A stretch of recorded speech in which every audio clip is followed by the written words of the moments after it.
Hello everyone.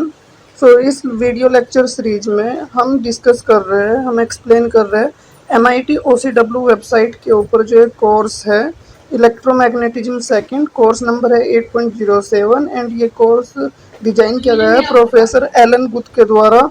Okay, इसका lecture 1 तो हम ऑलरेडी एक्सप्लेन कर चुके हैं। इस वीडियो में हम लेक्चर 2 को एक्सप्लेन करेंगे जो है रोटेशंस के बारे में, कि आप रोटेशन को इंडेक्स नोटेशन में कैसे एक्सप्रेस करोगे। ओके, इंडेक्स नोटेशन क्या होता है, जो आपको अगर इसमें मैं दिखाऊं, इसी कोर्स में एक वेक्टर है उसको आप रोटेट कर रहे हो, तो रोटेट करके आप जो रोटेटेड वेक्टर है उसको आप इस फॉर्म में लिख रहे हो। Okay, so this is index notation. तो यहाँ पर ये आपके पास एक जनरली एक वेक्टर था, ए वेक्टर। ओके, इस वेक्टर को आप रोटेट कर रहे हो बाय सम एंगल, देन ये वेक्टर बन जाएगा आपका ए प्राइम वेक्टर। ओके, ये ए प्राइम वेक्टर और इस ए वेक्टर के बीच में जो रिलेशन है उसे लिखने का जो ये तरीका है वो इंडेक्स रोटेशन है। जैसे यहाँ पर बेसिकली ये समेशन फॉर्म में लिखा हुआ है। जैसे यहाँ पर जो ए आई है, अगर आई की वैल्यू 1 होती है तो बेसिकली जो A1 होता है, मतलब ए प्राइम वेक्टर के जो कंपोनेंट है, जो फर्स्ट कंपोनेंट है वो बेसिकली किसके इक्वल है, R11A1 plus R12A2 plus R13A3। तो हम बेसिकली यहाँ पर जे की रेस्पेक्ट में इसको सम कर रहे हैं, तो इसको शॉर्ट फॉर्म में लिखने का ये तरीका है। तो हम रोटेशंस को किस तरीके से एक्सप्रेस करेंगे, ये पूरे का पूरा का इसको लिखने का तरीका ये होगा। इसी तरीके से A2 डिजाइन होगा, इसी तरीके से A3 डिजाइन होगा। तो ये किसी भी एक क्वांटिटी को लिखने का ये जो तरीका होता है, ये एक्सपेंडेड फॉर्म को एक शॉर्ट फॉर्म में लिखने का जो तरीका है, इसको हम इंडेक्स नोटेशन बोलते हैं। तो जब आप किसी भी एक वेक्टर को, किसी भी एक ऑब्जेक्ट को रोटेट करते हो तो उस रोटेशन को आपको इंडेक्स फॉर्म में रिप्रेजेंट करना है। ये आपके आज के लेक्चर का ऑब्जेक्टिव है जो आज हमें स्टडी करना है। तो अब हम जानते हैं कि हम रोटेशन को दो तरीकों से बेसिकली डिस्क्राइब कर सकते हैं। ओके, अगर आपको किसी भी रोटेशन को डिस्क्राइब करना है, एक्सप्लेन करना है, तो in two sense, in two way you can explain rotation. One is active sense and second is passive sense. मतलब क्या है कि आप दो तरह का रोटेशन हो सकते हैं यहाँ पर, बेस ऑन कि आप उसे किस तरीके से डिफाइन कर रहे हो, किस तरीके से डिस्क्राइब कर रहे हो। तो रोटेशन की डिस्क्रिप्शन के बेसिस पर आप दो तरह के रोटेशन को एक्सप्रेस करते हो। रोटेशन एक ही है बट उसको जो रिप्रेजेंट करते हुए दो तरीके, one is active rotation and other one is passive rotation. Okay, अब एक्टिव रोटेशन और पैसिव रोटेशन, इनमें डिफरेंस क्या है, ये होते क्या है। देखो, अगर कोई भी एक ऑब्जेक्ट रोटेट कर रही है then it will be called a active rotation. लेकिन अगर आपका जो फ्रेम ऑफ रेफरेंस है, अगर वो रोटेट कर रहा है then it will be called a passive rotation. Active rotation में तो क्या होता है, ऑब्जेक्ट को आप रोटेटेड मानते हो, और पैसिव रोटेशन को आप क्या करते हो, आप फ्रेम को रोटेटेड मानते हो। सपोज करिए कि एक ऑब्जेक्ट है जो मतलब 5 एंगल से रोटेट हुई है इन एंटी क्लॉकवाइज सेंस, तो उसी चीज को आप दूसरे तरीके से एक्सप्लेन कर सकते हो और बता सकते हो कि जो ये आपका फ्रेम ऑफ रेफरेंस है, जहां पर आप जिससे आप इस ऑब्जेक्ट को डिफाइन कर रहे हो, आप ये मान सकते हो कि frame of reference he rotate हो रहा है बट इन क्लॉकवाइज डायरेक्शन। अगर ऑब्जेक्ट एंटी क्लॉकवाइज डायरेक्शन से 5 एंगल रोटेट हुई है तो आपका फ्रेम ठीक इसके अपोजिट डायरेक्शन में, अगर ये एंटी क्लॉकवाइज है तो क्लॉकवाइज रोटेटेड मानेंगे और सेम एंगल 5 से रोटेटेड मानेंगे। ओके, तो ये सीन होता है यहाँ पे। है तो ना एक ही है, मतलब एक ही चीज को डिस्क्राइब करने के दो तरीके हैं। अब यहाँ पर आप फील कर रहे होगे कि एक्टिव रोटेशन को मतलब विजुअलाइज करना आसान है पैसिव रोटेशन के कंपैरिजन में। पैसिव रोटेशन को विजुअलाइज करना इतना आसान नहीं है जितना एक्टिव रोटेशन को विजुअलाइज करना आसान है, उसको इमेजिन करना आसान है। सब आप खुद सोचिए कि आप अगर अपने स्पिनिंग हेड को, अगर आपका हेड स्पिन कर रहा है तो उसको विजुअलाइज करना मुश्किल होगा। इन जनरल सेंस तो मुश्किल होगा अगर आप सिर्फ एक प्लेटफॉर्म पर खड़े होकर सोच रहे हो कि अगर मैं रोटेटेड करूँ तो इसमें ये डिस्क्राइब करना, विजुअलाइज करना इतना मुश्किल नहीं है। लेकिन अगर आप इसको जनरलाइज करोगे, किसी भी एक्सिस के अबाउट अगर आप रोटेट करोगे तो रोटेटिंग फ्रेम को विजुअलाइज करना थोड़ा मुश्किल होता है। इसलिए हम यहाँ पर रोटेशन को as an active rotation describe करेंगे। ओके, तो हम यहाँ पर जो भी रोटेशन को डिस्क्राइब करेंगे वो हम as a active rotation passive rotation को हम डिस्क्राइब नहीं करेगा। लेकिन अगर आप बात करोगे कि पैसिव रोटेशन को रिग्रेसली डिफाइन करना आसान है, क्योंकि अगर आपने एक बार पैसिव रोटेशन को डिफाइन कर दिया तो आपको फिर ऑब्जेक्ट पे चर्चा नहीं करनी है, क्योंकि आपका फ्रेम ही रोटेट हो रहा है। बस आपका फ्रेम रोटेट हो रहा है तो आपको ऑब्जेक्ट की चर्चा नहीं करनी है, ऑब्जेक्ट क्यों रोटेट हो रही है क्यों नहीं, बस आप ये मानोगे कि ये जो आपका फ्रेम है ये बिना कुछ छेड़े हुए ये लगातार रोटेट हो रहा है। ओके, या फिर अगर आप इसे रेस्ट पे मानते हो तो बिना कुछ ऑब्जेक्ट को कहे वो आपको रोटेटेड मानना पड़ेगा। ठीक है, तो यहाँ पर रोटेशन को डिस्क्राइब करने का, रिग्रेसली डिफाइन करने का जो आसान तरीका है वो पैसिव रोटेशन है, बट उसको विजुअलाइज करना आसान नहीं है। ठीक है, अब जैसे सोचिए कि आपके पास ये फ्रेम है, ये एक ऑब्जेक्ट है। अगर आप यहाँ पे फ्रेम की जगह, अगर आप यहाँ पे फ्रेम की जगह पे क्या करते हो, इस ऑब्जेक्ट को रोटेट करते हो, तो यहाँ पर एक्टिव सेंस में रोटेशन आसान होगा। लेकिन जरा सोचिए कि अगर यहाँ पर आपके पास कोई भी एक नल की टूटी है और वहां से जो पानी है वो नीचे की तरफ को गिर रहा है, ये जो पानी है ये नीचे की तरफ को आ रहा है और ये पानी थोड़ा सा रोटेट भी हो रहा है, तो यहाँ पर ऑब्जेक्ट के लिए तो आप माइक्रोस्कोपिक वाइब्रेशन को इग्नोर कर सकते हो, लेकिन यहाँ पर जो वाइब्रेशन से जो आपके पास ये जो वाटर है जो नीचे गिर रहा है, तो जो इसमें रोटेशन हो गए उस रोटेशन को विजुअलाइज करना मुश्किल है। तो आप किसी से अगर पूछते हो कि इसको हम कैसे एक्सप्लेन करेंगे, तो बोलेंगे कुछ नहीं, यहाँ पे आपका जो फ्रेम है वही रोटेट हो रहा है। ओके, ये पानी रोटेट नहीं मानोगे आप, फ्रेम को रोटेटेड मानोगे क्योंकि वो आसान लगता है।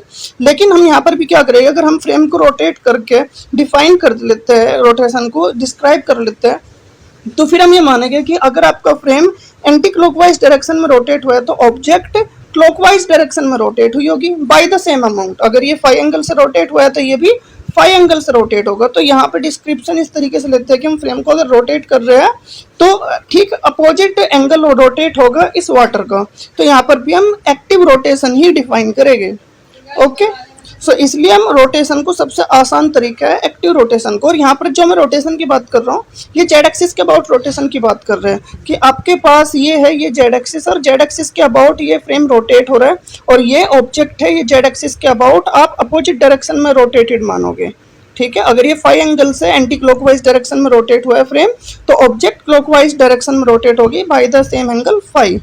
ओके, तो ये तो था कि रोटेशन होता क्या है, कितने सेंस में हम डिफाइन कर सकते हैं, बट फिर भी हम एक्टिव सेंस में ही रोटेशन को डिफाइन करेंगे। अब ऐसा करते हैं, हम एक वेक्टर के बारे में चर्चा करते हैं कि एक वेक्टर को आप कैसे रोटेट कर सकते हो।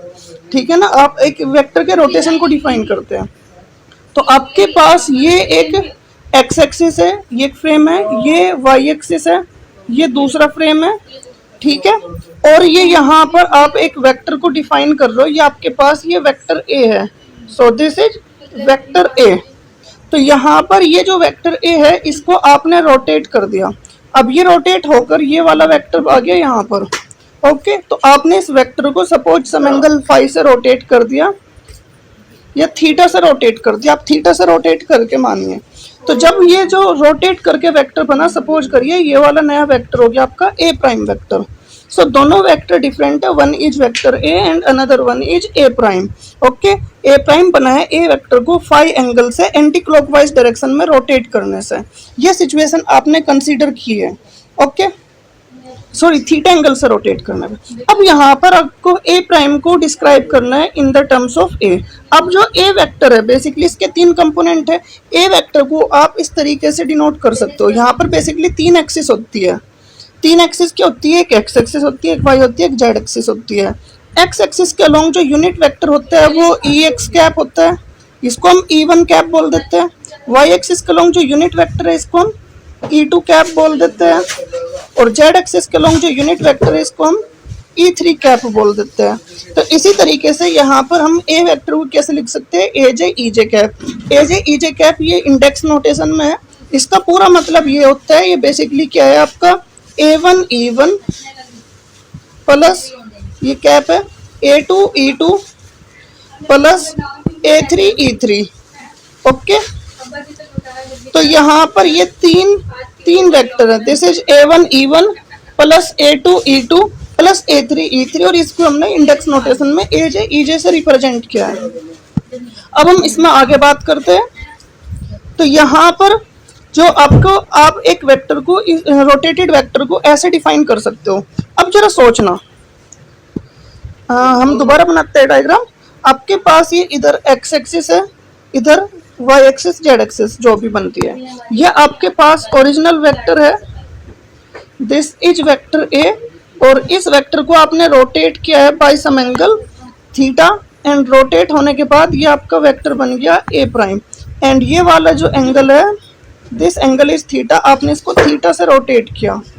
तो अब ये आप यहाँ पर अगर मैं मानूं कि आप ये इसको आप क्या कर रहे हो, जेड एक्सिस के अबाउट रोटेट कर रहे हो बेसिकली वेक्टर को, ये एक्स वाई प्लेन के अंदर एक वेक्टर है, आसानी के लिए हमने लिया है, ठीक है। या फिर नहीं भी है तो आप उसको जो रोटेट कर रहे हो, अगर वो एक्स वाई प्लेन में भी नहीं है तो आप उसे रोटेट कर रहे हो in Z direction, okay, about Z direction. तो यहाँ पर जो आपके पास ये पुराना वेक्टर था ए, लेकिन अब मैं क्या कर रहा हूँ, जो आपकी एक्स वाई एक्सिस है इसको भी जेड एक्सिस के अबाउट रोटेट कर दे रहा हूँ बाय सम एंगल थीटा। अब मैंने इसको थीटा से रोटेट कर दिया, ये वाला एंगल थीटा बन गया, ये वाला एंगल थीटा बन गया। तो क्या ए प्राइम को लगेगा कि आपका कुछ रोटेट हुआ है? नहीं, क्योंकि आपने अगर ए वेक्टर को रोटेट कर दिया तो साथ में जो ये एक्सिस है उसको भी सेम अमाउंट से रोटेट कर दिया, तो आपके ए वेक्टर पे कोई भी असर नहीं पड़ेगा। मतलब मेरे कहने का मतलब ये है कि जो रोटेटेड वेक्टर है उसको आप इस फॉर्म में लिख सकते हो, मतलब जो आपके जो एक्स कंपोनेंट्स है, ठीक है, जो एक्सपेंशन कोफिशिएंट है एज है, ये चेंज नहीं होंगे। अगर ये आपने रोटेट किया ए वेक्टर को तो आपने एक्सिस को भी सेम अमाउंट से रोटेट कर दिया, तो जो आपका नया वेक्टर ए प्राइम बना तो वो आपकी नई एक्सिस ई जे प्राइम हो जाएगी बस, क्योंकि आप दोनों को सेम अमाउंट से रोटेट कर रहे हैं। तो जो ए प्राइम है वो ए जे इंटू ई जे प्राइम होगी। तो यहाँ पर आप एक वेक्टर को रोटेट कर रहे थे, एक्टिव रोटेशन था, बट आपने साथ में सेम अमाउंट से एक्सिस को भी रोटेट कर दिया, तो आपके लिए दोनों बात सेम रहेगी, सेम डायरेक्शन में क्या आपने, ठीक है। तो इसलिए ए प्राइम को आपने ए जे इंटू ई जे प्राइम लिख दिया। अब हम देखते हैं कि जो एक्सिस को रोटेट किया तो जो ई जे प्राइम है यो आपका ई जे से किस तरीके से कनेक्टेड है। अब हम इनके बीच का रिलेशन समझेंगे। जैसे ये डायग्राम है, ये आपके पास ई एक्स प्राइम था, ये ई एक्स था और ये ई एक्स प्राइम था, और आपने सम एंगल फाई से रोटेट किया, मैं थीटा मान रहा था तो आपने फाई एंगल से रोटेट किया।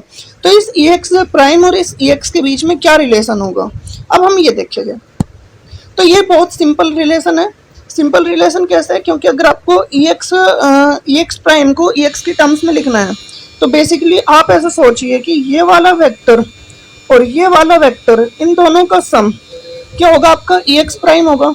अब ये वाला वेक्टर तो क्या है आपका, ये वाली लेंथ कितनी है, अगर ये ई एक्स प्राइम लेंथ है तो ये वाली लेंथ होगी ई एक्स कोस थीटा, भाई ई एक्स इसका मैग्नीट्यूड होगा, सो इस ई एक्स कोस थीटा, ठीक है। अब यहाँ पर ई एक्स का ये यूनिट वेक्टर है तो उसका मैग्नीट्यूड 1 है, तो दिस इज 1, तो दिस इज कोस फाई, और यहाँ पे कोस फाई है, थीटा नहीं है, तो यहाँ पे ये 1 है लेंथ, तो ये लेंथ होगी कोस फाई और ये लेंथ होगी साइन फाई। तो ये वाला वेक्टर तो ई वाई डायरेक्शन में और ये वाला vector E X cap direction में, मतलब जो आपका ई एक्स प्राइम है वो बराबर होगा E X cos phi plus E Y sine phi के इक्वल होगा। ई एक्स कैप ये तो एक्स एक्सिस के अलोंग कंपोनेंट है और ये वाली लेंथ है कोस फाई, और ई वाई क्या है, वाई एक्सिस के अलोंग कंपोनेंट है, ये है E Y cap sine phi. अब सिमिलरली आपके पास ई वाई प्राइम वेक्टर है। अब ये ई वाई प्राइम वेक्टर क्या होगा आपका, ई वाई कोस फाई और ई वाई साइन फाई। तो ये वाला जो लेंथ है ये ई वाई कोस फाई होगा, ये वाला लेंथ क्या होगा, E Y sine phi, but ये माइनस डायरेक्शन में होगा, तो इसलिए आप इसे लिख सकते हो माइनस के E X cap, minus direction में E X cap sine phi और इस वाले डायरेक्शन में E Y phi E Y cap cos phi. और जेड एक्सिस के अबाउट आप रोटेट कर रहे हो तो जेड कंपोनेंट पे कोई भी चेंज नहीं आएगा, तो ई जेड कंपोनेंट दोनों के सेम होंगे, रोटेटेड के भी और इसके भी। तो ई जेड एक्सिस पुराने वाले और नए वाले दोनों सेम होगी। अब जब हम यहाँ पर इसको लिखेंगे तो इसमें यहाँ पर आप देख रहे हो कि जो आपका ई जे प्राइम है उसको हम लिख सकते हैं E I cap into R I J. R I J एक मैट्रिक्स है बेसिकली, मतलब इन तीनों इक्वेशन को हम मैट्रिक्स फॉर्म में लिख रहे हैं। मैट्रिक्स फॉर्म में लिखने का क्या तरीका है कि आप इधर तो रखोगे E X cap, E Y cap, E J cap, E Z cap, ये तीन हो गए, और इधर आप क्या करोगे, ये एक मैट्रिक्स लिखोगे और यहाँ पे फिर आप अपने यो E X E Y E Z लिखोगे। तो ये तो इधर E X E Y E Z ही रहेगा, ये तो इधर E X E Y E Z ये तो नहीं रहेगा, और यहाँ पे E X cap, E Y cap, E Z cap रहेगा। और बीच में जो आएगा इसमें पहले कोस होगा, दूसरा साइन होगा, और यहाँ पे E plus zero E Z लिख सकते हो, तो यहाँ पे जीरो होगा, तो यहाँ पे माइनस साइन कोस, फिर यहाँ पे जीरो, फिर ये वन, फिर ये जीरो जीरो वन होगा। मतलब इसको यहाँ पे नीचे वाले हम लिख सकते हैं ये zero E X cap plus zero E Y cap plus E Z cap. तो इसे लिखने का यहाँ पर ये जो मैट्रिक्स बनी है बीच में, इसको हम बोलते हैं आर जेड आई जे। क्यों जेड बताते हैं, आप जेड एक्सिस के अबाउट रोटेट कर रहे हो, फाइव एंगल से रोटेट कर रहे हो, और वो आई जे कंपोनेंट्स के फॉर्म में है। तो ये मिलेगा आपको फर्स्ट कंपोनेंट कोस, दूसरा ये साइन है, यहाँ पे बाई मिस्टेक लिखा है, ये माइनस साइन नहीं है, ये प्लस साइन है। सो यहाँ पर जो आपके पास ये आर जेड कंपोनेंट है, तो इसमें ये दूसरे वाला जो कंपोनेंट है दिस इज प्लस साइन, और यहाँ पे होगा माइनस साइन, यहाँ पे मिस्टेकनली लिखा है। ओके, तो यहाँ पर जब हम इसे लिखेंगे तो ये वाला कंपोनेंट होगा। अगर आप यहाँ पे कंपेयर करते हो मल्टीप्लाई करके, तो इसको लिखने का ये इंडेक्स नोटेशन में तरीका है कि जो ई जे प्राइम है वो ई आई J into R I J होगा। Okay, so this is the I होता है आपका रो वाली कंपोनेंट, और जे होता है कॉलम्स को रिप्रेजेंट करता है यहाँ पे। सो फर्स्ट इंडेक्स रो को और दूसरा कॉलम को रिप्रेजेंट कर रहा है इस मैट्रिक्स की। तो अब यहाँ पे जो इंडेक्स नोटेशन में ई आई प्राइम है, इसकी वैल्यू को हम कहाँ रखेंगे, पीछे रखेंगे, और यहाँ पर रख देंगे। ठीक है, इसमें रख देंगे। तो जो ई जे प्राइम है इसकी वैल्यू क्या है आपकी, यहाँ पर रखेंगे, और ई जे प्राइम को हम लिख देंगे ई आई जे इंटू आर आई जे। तो इक्वेशन बन जाएगी जो आपका ए प्राइम होगा वो होगा A J into E I cap into R I J. ठीक है, अब इसको रीअरेंज करते हैं, आर आई जे और ई जे को एक साथ लिख लिया, तो आर आई जे इंटू ए जे, और ये ई आई कैप ये साथ हो गया क्योंकि ये दोनों तो मैट्रिक्स एलिमेंट है। ठीक है, आर ए जे मतलब एक कॉलम मैट्रिक्स है। तो यहाँ पर ये एक नया वेक्टर का ये बन गया। आप सुनो, ये जो आर आई जे इंटू ए जे है, इसको हमने बोल दिया एक नया सिंबल ए आई कैप, क्योंकि आप क्या करोगे, आप क्या कर रहे हो, जो ए आई नया वेक्टर बना है इसको आप पुराने की टर्म्स में लिखोगे, तो पुराने की टर्म्स में लिखोगे तो यहाँ पे ई आई कैप रहेगा, लेकिन यहाँ पे जो कोफिशिएंट है उसको आपने रखा ए आई कैप, ये सिंपल रखा। तो जो ए आई कैप जो सिंबल बनेगा, जो कोफिशिएंट बदले हुए कोफिशिएंट है, वो बदले हुए कोफिशिएंट इससे निकाल सकते हैं आर आई जे इंटू ए जे, और यही है आपकी इंडेक्स नोटेशन बदले हुए कंपोनेंट्स की। ठीक है, कि जो आपके पास ये वेक्टर ए था, इसको आपने थीटा एंगल से रोटेट कर दिया, तो ए वेक्टर क्या बन गया, ए प्राइम बन गया।